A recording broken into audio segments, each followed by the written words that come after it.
200% being able to exist. The only agreement we need between God and man, after we get through all of the agreements in the Old Testament, is the covenant, the sacred agreement that is made between God and man through the finished work of Jesus Christ.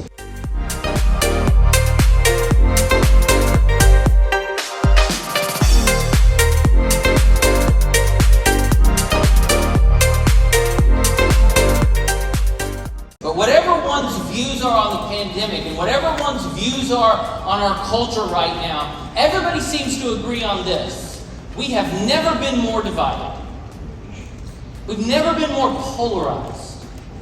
We've never been more splintered, more fractured as a society.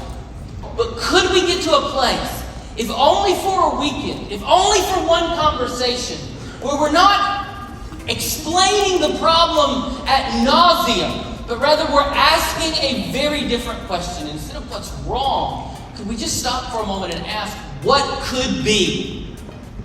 What's possible?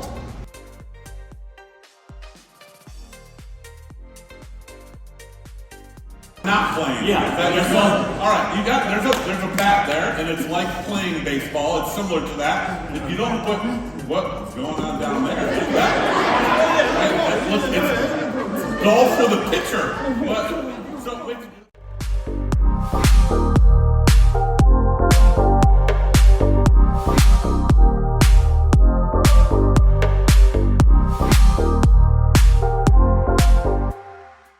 Abraham has left his servant, and it's just Abraham and Isaac.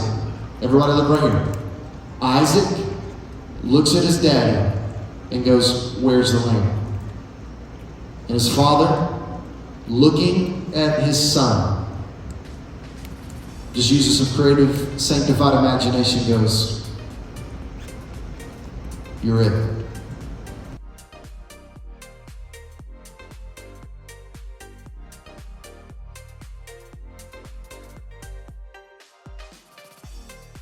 The choice is, will you trust the word or will you trust yourself? Will you trust the word or will you trust your feelings? Will you trust the word or will you trust your circumstances? Will you trust the word or will you listen to popular opinion? Will you trust the word?